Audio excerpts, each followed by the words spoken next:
اچھا وہ یہ شاید ٹرمپ کو بتانا بھول گئے کہ یہ ٹویٹر یہ ایکس جو ہے پاکستان کے اندر بین ہے اور پاکستان کے اندر جو ہے اس کو صرف وی پی این لگا کے استعمال کیا جا سکتا ہے. یقیناً یہ چیز ٹرمپ کو بھی پتا ہوگی, ان کو بھی پتا چلا ہوگا کہ جناب پاکستان کے اندر یہ بین ہے, کیونکہ ایلن ماسک صاحب کو تو پتہ ہی ہوگا اور وہ ٹرمپ کی حکومت کے بڑے امپورٹنٹ اتحادی ہیں. اچھا شہباز شریف صاحب کی جو ٹویٹ ہے میں چاہتا ہوں تھوڑی سی اور بھی آپ کو پڑھ کے سنا دوں. As is well known Pakistan has always played a critical role in counter terrorism efforts aimed at denying safe havens to terrorist and militant groups the space to operate against any other country. انہوں نے کہا کہ جی پاکستان کی یہ واضح policy ہے کسی دوسرے ملک کے خلاف ہم اپنی جو سرزمین ہے اس کو استعمال نہیں ہونے دیں گے, کوئی یہاں پہ سیف ہیونز نہیں ہوں گے, جو بھی ایسی حرکت کرنے کی کوشش کرے گا اس کے خلاف پاکستان نے ہمیشہ کارروائی کی ہے. We remain steadfast in our resolve and unwavering commitment to combating terrorism in all its forms and manifestations. انہوں نے کہا کہ جس بھی جگہ پہ جیسی بھی حالت میں ہمیں ٹیررزم نظر آئے گا ہم اس کے خلاف لڑیں گے. انہوں نے پاکستان کی قربانیوں کا بھی ذکر کیا. آگے انہوں نے یہ بھی لکھا کہ in this effort Pakistan has rendered great sacrifices. Pakistan نے بہت قربانیاں دی ہیں including the lives of over 80,000 of our brave soldiers and citizens. تو ماضی کے اندر بھی پاکستان کے اوپر یہ تنقید بھی ہوتی رہی ہے کہ جی آپ نے امریکہ کی جنگ لڑی اور اس جنگ کے نتیجے میں پاکستان کے اندر 80,000 شہادتیں ہوئی ہیں, جس میں ہمارے جو سیکیورٹی پرسنلز ہیں ان کی بھی شہادتیں ہوئی ہیں,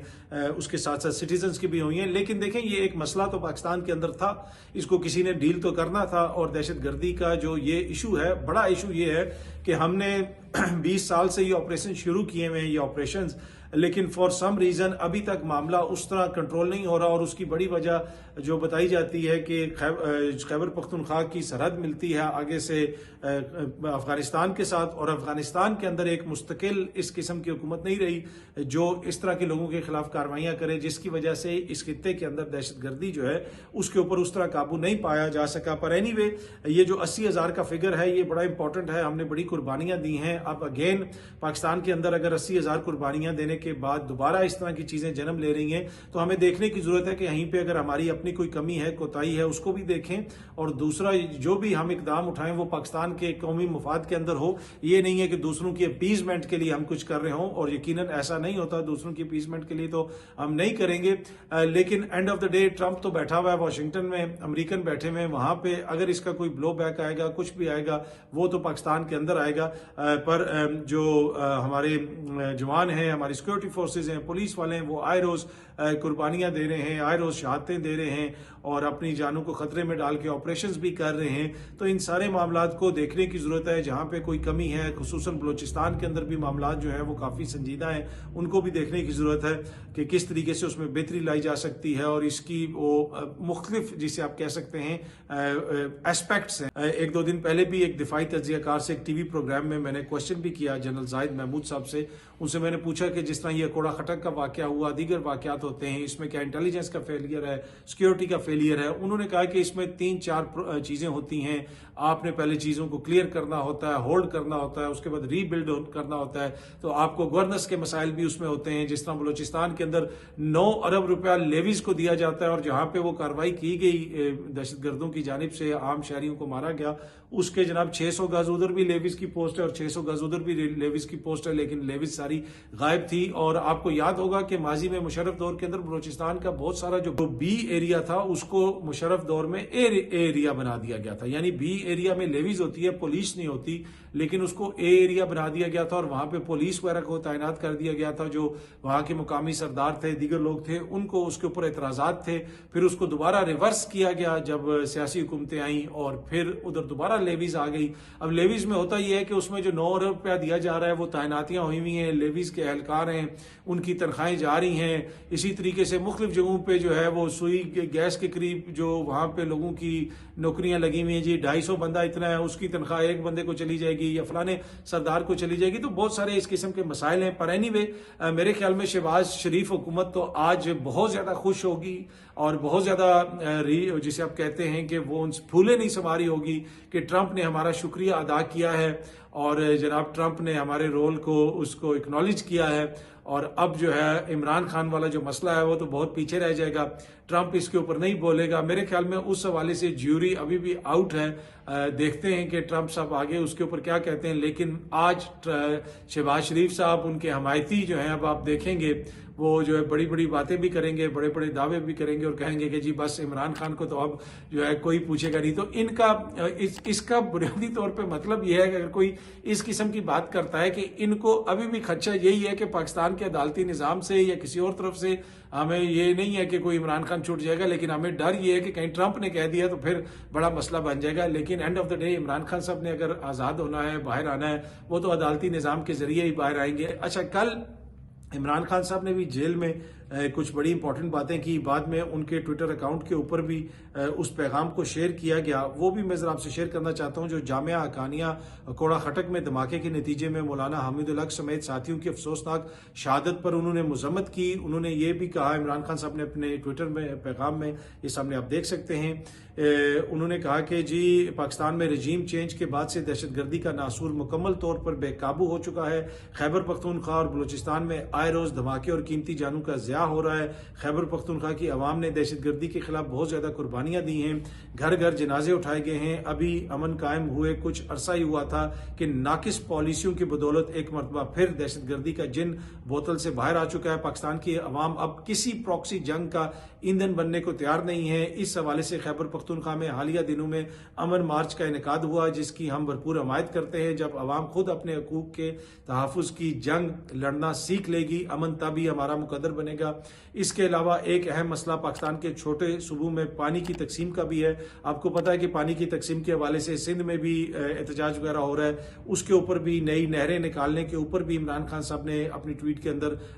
یہ بات کی، اور انہوں نے اس چیز کا دوبارہ ذکر کیا کہ جب تک تمام ادارے آئینی حدود کے اندر رہ کے کام نہیں کریں گے، مسائل حل نہیں ہوں گے۔ تو وہ جو ماضی میں بھی تھا کہ جس طریقے سے دہشت گردی کی جنگ لڑی گئی، اس میں پاکستان کو نقصان ہوا، پاکستان کا جانی نقصان ہوا، وہ ایک تنقید ہوتی تھی،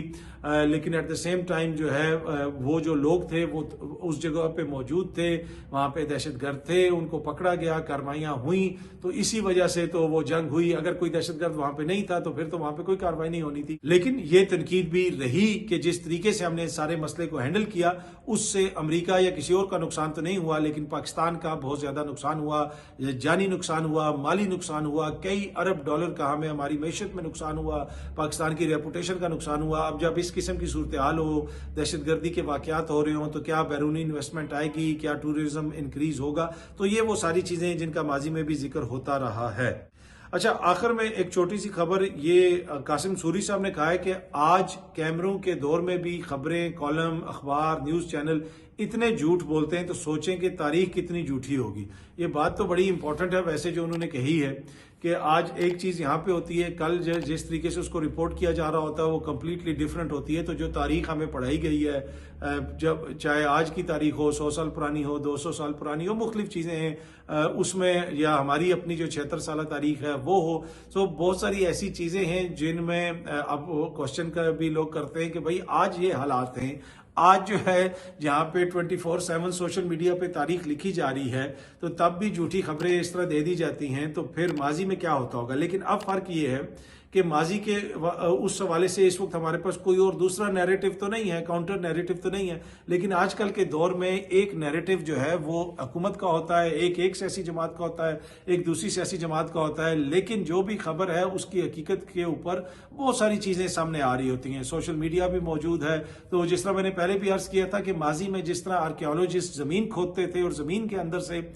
چیزوں کو نکالتے تھے اور بتاتے تھے کہ یہ معاشرہ کیسا تھا، لوگ یہاں پہ کیا کر رہے تھے، کیسے وہ اپنی جاب کرتے تھے، کیسے اخبار چلتا تھا، کیسے سیاست چلتی تھی، مختلف چیزوں کے حوالے سے جو پتہ لگانے کی کوشش کی جاتی ہے۔ اب جو مستقبل میں نسلیں آئیں گی، ہم میں سے کوئی بھی یہاں پہ نہیں ہوگا، وہ یہ ڈیجیٹل جو آرکائیوز ہیں ان کو کھودیں گے، ان کو دیکھیں گے، اور ان کو پتہ چلے گا کہ جناب ایک تاریخ راوی لکھ رہا تھا اور اس میں بڑا چین تھا، اور دوسری جانب جو ہے جو تاریخ رقم کی جا رہی تھی سوشل میڈیا پہ عوام کی جانب سے، اس میں جو ہے راوی کتنا چین لکھ رہا تھا وہ بھی آپ کو نظر آئے گا۔ تو آج کل کے دور میں اب میرے خیال میں وہ مسئلہ نہیں رہا. اب جو فیوچر نسلیں ہیں ان کو پتہ چلے گا, بالکل بڑی آسانی سے پتہ چلے گا کہ کس دور میں, جو یہ ڈیجیٹل میڈیا کا دور ہے, الیکٹرانک میڈیا کا دور ہے, انٹرنیٹ کا دور ہے, اس دور میں کس کا کیا کردار تھا وہ بالکل سامنے آئے گا. اور یہ بھی پتہ چل جائے گا کہ کس حکومت نے کتنے عرصے سے ٹویٹر کے اوپر پابندی بھی لگائی ہوئی تھی اور ایٹ دا سیم ٹائم استعمال کر کے جو ہے وہ ڈونلڈ ٹرمپ کو مبارکبادیں بھی دی جا رہی تھیں. بہت جلدی آپ سب دوستوں سے دوبارہ ملاقات ہوگی. Thank you very much.